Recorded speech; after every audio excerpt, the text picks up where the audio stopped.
नमस्कार मित्रांनो, तुम्ही सगळे बघू शकत असाल आम्ही आत्ता पुणे विद्यापीठाच्या परीक्षा भवनाच्या बाहेर आहोत आणि ॲज युजुअल विषय तुम्हाला माहितीच आहे. विषय होता आपला कॅरी ऑन ऑब्लिक री एक्झामचा. माझ्याबरोबर काही विद्यार्थी आहेत जे की विद्यार्थी प्रतिनिधी म्हणू शकतो आपण, की जे लीड करतायत हे सगळं जे काही कॅरी ऑनशी रिलेटेड आपलं वर्क सुरू आहे त्या बाबतीत.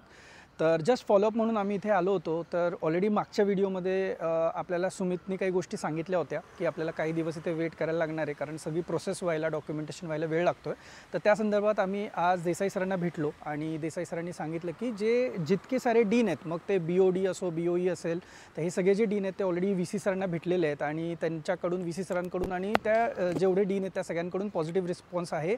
इवन जे मॅनेजमेंट काउन्सिलचे काही लोक आहेत ती सुद्धा याच्यासाठी फॉर आहेत, म्हणजे इन आहेत. हे आत्तापर्यंतचं अपडेट आहे. ना बैकलॉग का डर, ना रिजल्ट की चिंता. अब इंजीनियरिंग में सिर्फ स्कोर ही स्कोर होगा. Top class learning, hand written notes, solve PYQs, strategy sessions, doubt sessions, 1-to-1 teacher interaction के साथ अब university wise curated, updated, pre recorded courses आपको मिलेंगे आल्स इंजीनियर के ऐप पर. Trusted by 2 lakh plus students. Join us, download the app now. Thank you.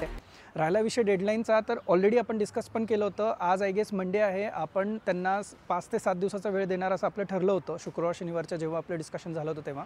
तर आपण साधारण या संडेपर्यंतचा वेळ त्यांना आपण देतो आहे डॉक्युमेंटेशनसाठी, कारण आय गेस थोड्या वरच्या लेवलला पण हे सगळे डिस्कशन झालेले आहेत आणि तिकडून पण आपल्याला काही यस नोवाल्या गोष्टी येणं गरजेचं आहे रिगार्डिंग डॉक्युमेंटेशन कधी होणार आहेत, काय होणार आहेत. तर ॲज युजुअल फायनल डेडलाईन आपल्याकडे नाही आहे, पण आपल्याकडून आपली डेडलाईन फिक्स आहे की आपण संडेपर्यंत वाट बघतोय. नसेल तर आपल्याला मंडेला इथे काय ॲक्शन घ्यायची आहे या बाबतीतलं तुम्हाला अपडेट कळेलच. NSUAचे महेश कांबळे सर पण आमच्याबरोबर होते, ते नुकतेच आत्ता बाहेर गेलेले आहेत. विद्यार्थी प्रतिनिधींना आम्ही आत घेऊन गेलो होतो, कारण त्यांनाही या फॅक्ट्स फिगर्स माहिती पाहिजे त्याच्यासाठी. आणि अजून एक महत्त्वाचा विषय म्हणजे ग्रेस मार्क्स आणि BOP, ज्याला आपण बेस्ट ऑफ परफॉर्मन्स म्हणतो.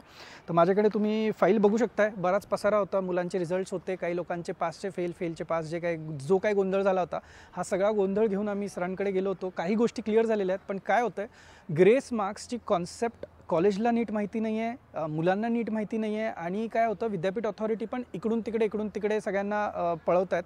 तर हे ग्रेस मार्क्सबद्दल जे ऑर्डिनन्स आहेत त्या बाबतीतली क्लिअरिटी द्यावी, याचा एक ऑफिशियल डिस्कशन आम्ही सरांबरोबर आज केलेलं आहे. लवकरच त्याचं डिस्कशनसुद्धा मिळेल. आणि राहिला विषय, मुलांना जे डाऊट्स आहेत की त्यांना ग्रेस मार्क्स का नाही मिळाले, तर त्यांनी आम्हाला हे सांगितलेलं आहे की ज्यांना कुणाला ग्रेस मार्क्सबद्दल डाऊट आहे की का नाही मिळाले, त्यांनी त्यांच्या रिस्पेक्टिव्ह कॉलेजच्या परीक्षा विभागाशी कॉन्टॅक्ट करायचा आहे.